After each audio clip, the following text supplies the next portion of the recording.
Antes que todo, agradecer la invitación que se nos hizo por parte de la Fundación Bosque Nativo para participar en la Semana del Patrimonio 2020. Nos invitaron a hablar sobre nuestro proyecto Casa Binder, que es un proceso de restauración que duró aproximadamente 2 años y que ya a fines del 2019 podemos contar con este proyecto finalizado en Puerto Varas. Este proyecto nace de la iniciativa de la empresa Altas Cumbres y Axis, que nos contactan como oficina de arquitectura para presentarles una propuesta de trabajo de intervención patrimonial para rescatar la casa. Ellos no querían que fuese solamente una intervención y arreglarla, sino querían buscar un trabajo que fuese más allá de solo una intervención de una construcción antigua. Para esto, nosotros como oficina de arquitectura le propusimos enfrentar la restauración de la Casa Binder en etapas. Esto significaba primero una etapa de estudio, de ver cómo estaba la casa y qué había que hacer para recuperarla. Segundo, una etapa de intervención, que es la etapa del proyecto y de la construcción. Tercero, se trabajó con la comunidad.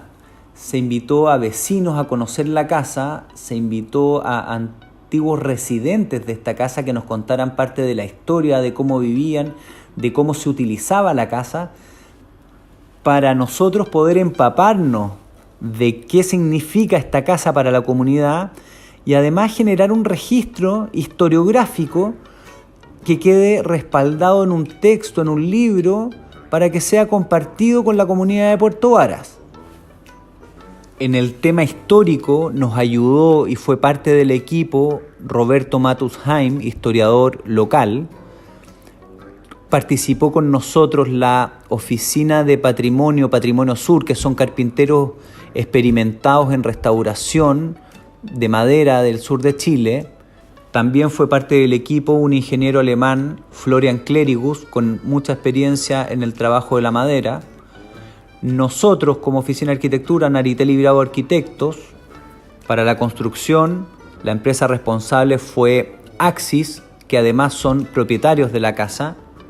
Por lo tanto, con este equipo se logró un muy buen resultado de la restauración de la Casa Binder. A continuación, les vamos a contar parte de la historia del barrio, del sector, con los textos que nos ayudó Roberto Matus. Vamos a contarles las características principales de la casa y cómo fue el proceso de intervención. Contexto histórico. Tanto Puerto Chico como Puerto Varas son 2 localidades que solo las separan 2 kilómetros de distancia, y podría pensarse que tanto sus habitantes como sus orígenes son similares. No obstante, su cercanía fue causal más de conflictos que de gratitudes. A pesar de ser este un apartado para entregar detalles puntuales de nuestra ciudad, es un paso inicial para comprender por qué se constituyó en el siglo XX Puerto Varas como centro de operaciones del lago Yanquihue y por qué Puerto Chico se vio destinado a ser un anexo más del primero. Para comenzar, tenemos que remontarnos a los inicios de la colonización en el Yanquihue, identificando de esta forma 2 periodos claves. El primero ocurrió en 1852 con la llegada de los primeros colonos de origen germano. Comenzaba en Melipulli la colonización en el Yanquihue. Claro que las necesidades básicas nuevamente premiaban a los inmigrantes. Sin embargo, luego de sortear un lugar donde cobijarse y la construcción de los primeros astilleros, se comenzó a oficializar la construcción de una senda a la tan anhelada Costa Lacustre. La evidencia que entregó Pérez Rosales nos señala cuán dificultoso y tortuoso debió ser la llegada y vida diaria de los colonos durante los primeros años. La pequeña senda entre Puerto Montt y Puerto Chico logró crear el primer lazo para el poblamiento de la laguna. La primera característica de los colonos llegados a Puerto Chico era entonces su religión, protestante. En segunda instancia fue la educación, que se hizo presente con un establecimiento. En abril de 1858, el presidente de la República, Manuel Montt, firmó el decreto para la construcción de la escuela, aunque esta no tendría características claras de ser estatal, ya que más que una iniciativa del Estado fue una petición de los primeros colonos de aquel pequeño poblado y ante la falta de financiamiento se solicitó el apoyo estatal. Es por ello que se consideró este hecho como el primer hito del colegio alemán en Puerto Chico. Siendo estas dos características fundamentales para comprender los primeros avances de Puerto Chico, se agrega el nivel de progreso que alcanza el sector oriental, que logra albergar una cantidad considerable de instituciones de diversa índole, como la Subdelegación de Puerto Varas creada en 1859, además ostenta una oficina de correos, la fábrica de envases de Godofredo Heim, construida en 1875, la empresa de teléfonos Yanquihue, única en la provincia y que lograba unir todo el sector sureste del lago, la Sociedad Comercial y Ganadera Chile-Argentina, el Hotel Yanquihue, que albergaba principalmente a las autoridades gubernamentales y turistas, junto con la creación del Club Alemán en 1885, funcionando en este mismo establecimiento, más la creación de viviendas particulares aledañas al lago con sus respectivos muelles que sumaban 4 solo para Puerto Chico. Finalmente, todo aquel que quisiera ir hacia el norte, ya sea hacia Puerto Octay, incluso Osorno, debió pasar por Puerto Chico. En 1864, es decir, 12 años después de la llegada de los primeros colonos al astillero de Melipulli, habían 2 casas en Puerto Grande, actual Puerto Varas, que según el sacerdote jesuita Eduardo Tampe documenta, eran de un señor de apellido Uribe y el colono Fernando Bittner. Visto esto, solo se puede reconocer la existencia de un muelle, de propiedad del colono Bittner. Durante los años posteriores, todo el centro de operaciones, tanto comunicacionales como de transporte y gubernamentales, serían de Puerto Chico. No obstante, uno de los primeros antecedentes que hicieron crecer a Puerto Grande fue la llegada de una gran cantidad de inmigrantes católicos, especialmente a partir de 1860, primero provenientes de Westfalia, entre 1862 y 1864, luego de Bohemia, entre 1873 y 1875. Algunas de las 36 familias westfalianas llegadas a Puerto Grande serán de relevancia histórica para la construcción y el progreso de la ciudad. Distinguimos a la familia Schwerter, Klenner, Ricke, Rewein, Werner y Bram, entre otros. Frente a la llegada de los nuevos inmigrantes, Puerto Varas comenzó a tener la preponderancia necesaria a nivel lacustre. En 1870, los padres jesuitas iniciaron la construcción de un templo, el cual se terminó en 1872 y se encontraba ubicado en lo que hoy es la Plaza de Armas. Finalmente, el primer indicio de la gran influencia de Puerto Varas fue cuando se dictó en 1891 la Ley de la Comuna Autónoma, en donde Puerto Varas, incluyendo en esta denominación a Puerto Chico, pasó a formar parte de la comuna de Frutillar y 6 años más tarde, en 1897, recibió el título de villa. Sin embargo, el gran cambio ocurrido en la villa fue la llegada del ferrocarril, transformando y reasentando totalmente el pueblo en una ciudad naciente, mirando a través de su estación de trenes los mercados de Concepción, Valparaíso y Santiago, terminando con la hegemonía del camino terrestre hacia Puerto Montt como paso obligado en Puerto Chico. El barrio Estación. El origen del barrio Estación probablemente se remonta a décadas anteriores a la llegada del ferrocarril, con las primeras hijuelas entregadas a colonos germanos. Sin embargo, la unión de familias colonizadoras por medio del matrimonio conllevó a que hacia inicios del siglo XX las familias predominantes sean la Decher y Klenner, hoy nombres articuladores de los ejes viales del barrio. Es necesario destacar que la idea de barrio-estación nace luego de la llegada del tren, todo esto gracias al donativo que la familia Decher realizó a Ferrocarriles del Estado. La estratégica ubicación de la estación permitió que el centro neurálgico de la naciente villa sea Puerto Varas, en desmedro de los orígenes históricos en Puerto Chico. Tanto el comercio como las viviendas, los hoteles y las instituciones estatales como correo, teléfono, municipalidad, entre otras, privilegiaron a Puerto Varas por sobre Puerto Chico, olvidando su destacada participación antes conseguida. Siendo entonces Puerto Varas una ciudad consolidada, ahora no solo poseía el tráfico de cabotaje ni la trascendental posición en la ruta hacia la Argentina, sino que también se hizo dueña de la estación de trenes que la conectaba directamente a nuevos mercados nacionales. Este planteamiento fue ampliamente respaldado por los datos arrojados por el censo entre 1907 y 1920, donde la población incrementó estratosféricamente desde 867 habitantes hasta los 2.067 habitantes respectivamente. La familia Binder. Esta vivienda tiene originalmente un uso habitacional, siendo construida durante la década del 20, gracias a los títulos de propiedad alojados en el Conservador de Bienes Raíces de Puerto Varas, podemos asegurar que la vivienda tiene como primeros propietarios a la familia Binder, en especial a los hermanos Fernando y Alfredo Binder, quienes crean la sociedad Binder Hermanos, un 29 de junio de 1926 ante el notario de Yanquihue. La vivienda tuvo una profunda relación con la actividad comercial de la sociedad. La ganadería fue siempre el centro de atención de los hermanos Binder, quienes se posicionaron en el sector alto de la antigua villa de Puerto Varas. La ubicación no fue fortuita. La cercanía y vinculación con la estación de ferrocarriles favorecieron fuertemente el negocio, creando así la Feria Puerto Varas, que se publicita ampliamente en los periódicos locales, teniendo registro gráfico en El Faro de Yanquihue el año 1922. Hecho que no deja de ser llamativo, ya que el registro oficial de inscripción de la sociedad Binder Hermanos corresponde a 4 años más tarde. El inmueble fue utilizado como centro de operaciones de la feria ganadera, a metros de la estación de ferrocarriles. Lo único que la separaba era la calle Decher. Quienes la habitaron señalan que era utilizada por el administrador de la feria, el cual gestionaba todas las labores propias del rubro. No es de extrañar que el majestuoso balcón de la vivienda esté dirigido a la estación de ferrocarriles. Así, el flujo constante de animales comenzaba en los campos aledaños a la ciudad. Mucho vacuno podría venir por arreo desde la cordillera, con viajes de más de una semana, teniendo como ejemplo a las localidades de Cochamó y Puelo, también desde Ensenada y toda la franja oriental del lago Yanquihue.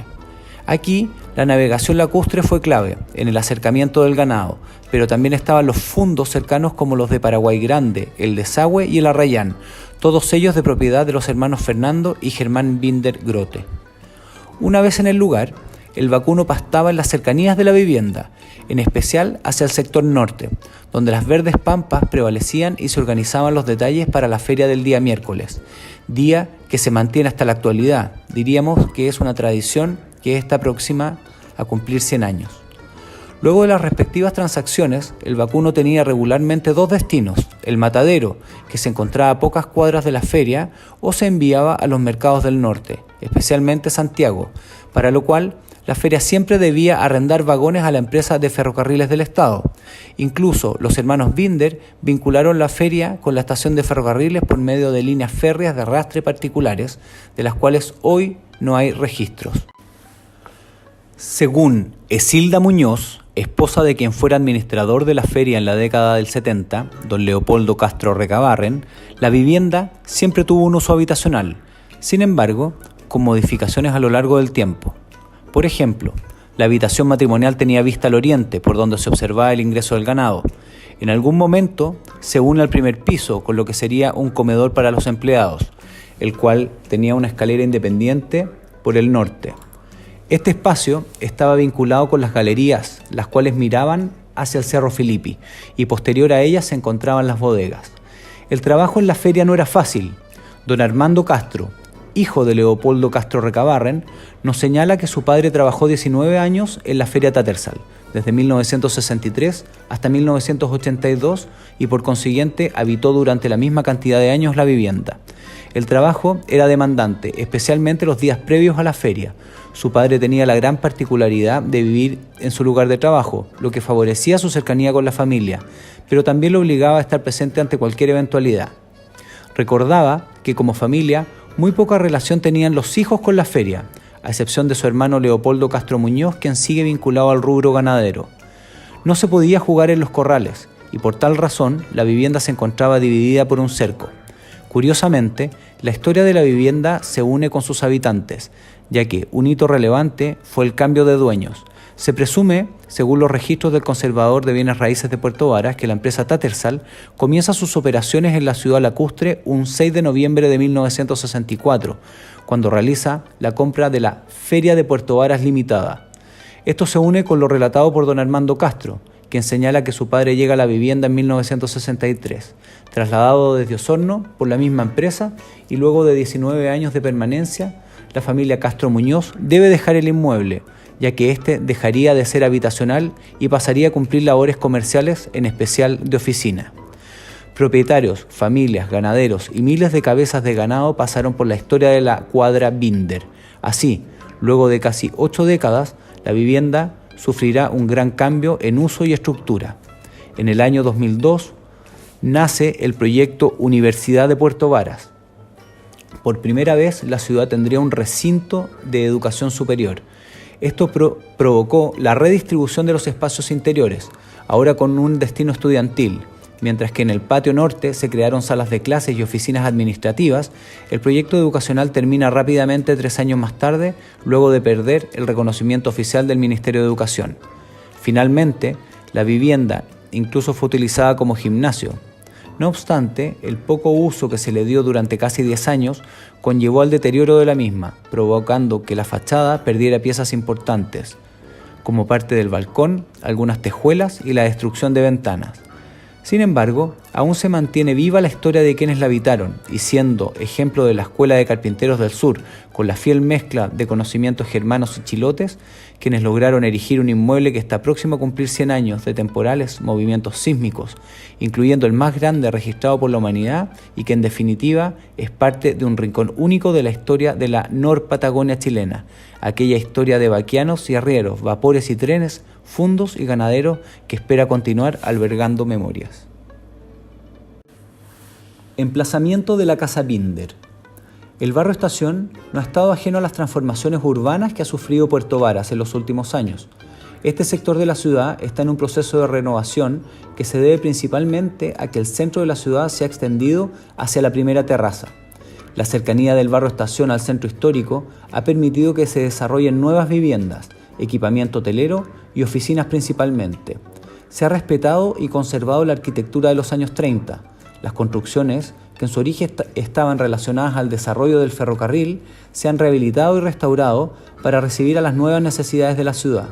El creciente interés por este barrio y por el deseo ciudadano que el tren interurbano vuelva a ponerse en funcionamiento ha generado propuestas de interés comunal que van desde generar una red de parques conectados con el Cerro Filippi a una renovación completa de la antigua estación. La empresa privada ha sido la gran gestora de darle un nuevo impulso al barrio Estación. Características constructivas de la Casa Binder. Este inmueble pertenece a la segunda etapa de expansión de Puerto Varas, que se desarrolla en torno a la llegada del ferrocarril a la ciudad. Esto es entre los años 1925 y 1935. Los inmuebles de esta época se caracterizan por tener influencias neogóticas y su composición espacial se basa en volúmenes intersectados de manera perpendicular. La estructura es un sistema clásico de post and beam, apoyado sobre un zócalo perimetral de hormigón y apoyos independientes ordenados uniformemente que reciben las vigas maestras. Esto genera una plataforma que recibe los paramentos verticales de la casa.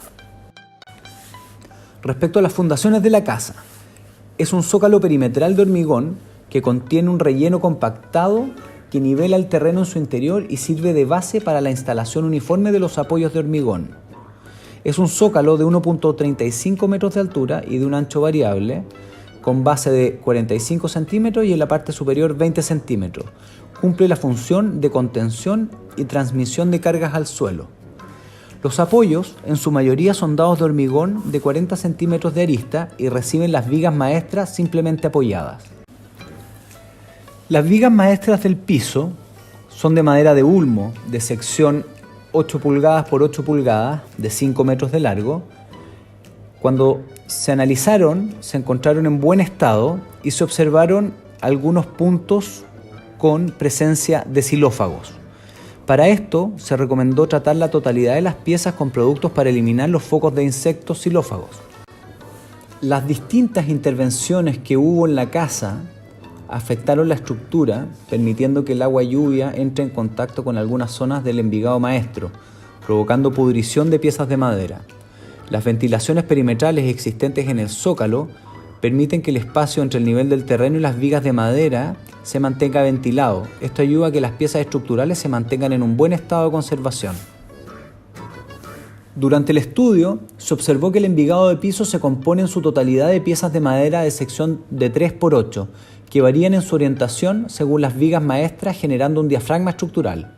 Algunas de estas piezas fueron afectadas por el ingreso de agua lluvia, generando focos de pudrición.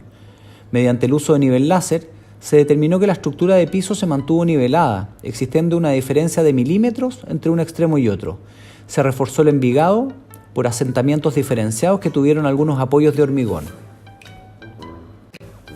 Respecto a la estructura de los muros y sus paramentos verticales de la casa Binder, es un sistema de pilar y vigas, post and beam, que se caracteriza por tener piezas de escuadrilla similares unidas mediante ensambles. En este caso, las piezas que lo componen son principalmente piezas de madera de 4x4 y 4x6. No se identificaron focos significativos de xilófagos, pero sí hubo intervenciones en la estructura. Tabiques completamente eliminados que afectaron el envigado superior. Tabiques reemplazados por marcos metálicos que debieron evaluarse con cálculo estructural. Vanos eliminados y otros nuevos donde se cortaron pies derechos y diagonales.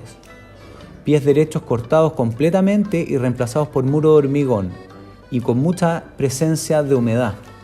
Radieres exteriores en contacto con base de los paramentos verticales. Eso provoca una presencia de humedad y permite que se pudran las piezas. Se recomendó que en el desarrollo del proyecto de intervención se mejore y refuerce el sistema estructural, agregando piezas eliminadas y otras que aporten al sistema solidario de la estructura de madera. La estructura de cubierta se compone en su totalidad de piezas de 3 por 6 pulgadas. Las piezas se amarran a los paramentos verticales mediante ensamble de media madera con enganche, lo que permite que la estructura trabaje en conjunto. La cubierta existente es la original de la casa y el avanzado estado de deterioro de las latas provocó filtraciones que se identificaron con focos de humedad en el estretecho. La totalidad de la casa se encuentra revestida por tejuela de canto redondo pintada, excepto en el tímpano de la fachada principal, donde se observa revestimiento tipo board and batten o revestimiento inglés. La zona de la galería, en el primer nivel, se encuentra revestida por entablado vertical, pero es una zona intervenida no original. Se realizó un decapado de pintura mediante calor para llegar al color original de las fachadas y las molduras, dando como resultado color crema como original y un celeste lavado en puertas.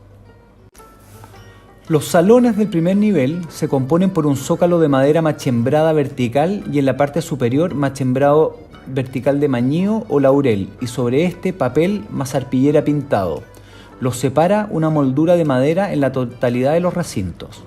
En las habitaciones del segundo nivel se observan restos de haber estado revestidas por arpillera más papel pintado y en otras zonas en intervenciones posteriores se utilizó el forro de laurel como revestimiento.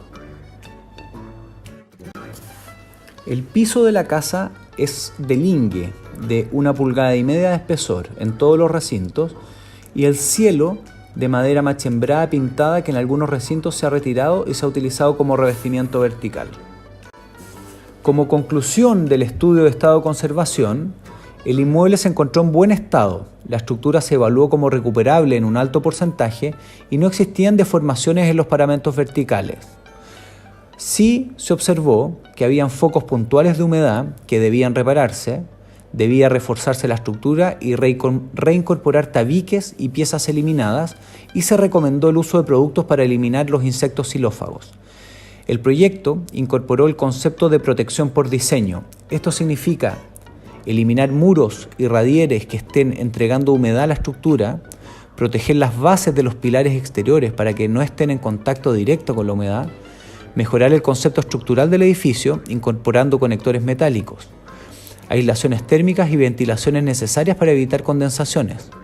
Las soluciones propuestas van en función a la estanqueidad y aislación de los paramentos verticales y cubiertas. El concepto de restauración de la casa Binder fue utilizar los mismos materiales y sistemas constructivos originales. Además, dejar algunos tabiques sin revestir para poder mostrar cómo es la estructura por dentro.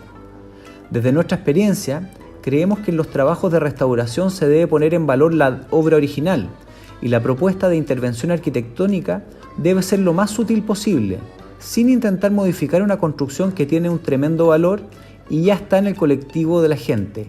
La arquitectura original debe ser la protagonista. La vivienda mantiene por fuera su volumen original y el revestimiento de tejuela de alerce. Solo se reemplazaron las que estaban dañadas. Lo mismo se realizó con las piezas interiores y estructuras que estaban podridos o habían sido eliminadas. En sus fachadas, se puede observar la tejuela en su color original y se destacaron con color los elementos arquitectónicos más interesantes de la fachada, los marcos de las ventanas, el balcón que mira hacia la estación de ferrocarriles y el portal de acceso. Para esto se trabajó con un equipo de carpinteros especializados en restauración que se han capacitado y especializado en la antigua técnica de construcción chilota, que por muchos años solo se aprendía a través de la experiencia y tradición oral. Ellos se han encargado de recuperar este oficio que estaba casi extinto. Estos carpinteros trabajan en base a ensambles y empalmes de madera, tratando de usar la mínima cantidad de clavos, una técnica constructiva que en inglés se conoce como post and beam. También se incorporó al equipo un profesional alemán con experiencia en el trabajo de madera. Con esto se logró tener una visión integral de cómo enfrentar el proyecto de restauración para llegar a un resultado óptimo. El concepto arquitectónico interior de la restauración de la Casa Binder fue mantener la misma distribución original de la casa, pero transformándola de un carácter habitacional a un carácter de oficina y espacio público. Esto significa cambiar el concepto de espacios cerrados, como es en una casa, a espacios más permeables, más abiertos, para darle un carácter moderno. Se utilizó paños vidriados interiores para dejar pasar la luz entre los tabiques y poder tener amplitud visual de todo el conjunto interior. Se mantuvieron revestimientos, se destacaron maderas que estaban anteriormente pintadas, ahora dejándolas en su color original. Además se trabajó con especialistas en diseño interior, con fotógrafos y también con especialistas en iluminación para dar un carácter especial a los interiores de la casa. Actualmente la Casa Binder es utilizada por 2 empresas, pero además existe un espacio multiuso donde se desarrollan exposiciones artísticas, charlas y se puede visitar para conocer cómo quedó la casa, la intervención arquitectónica que se hizo, la recuperación de todos sus elementos arquitectónicos y además poder conocer el patio de la Casa Binder con árboles añosos.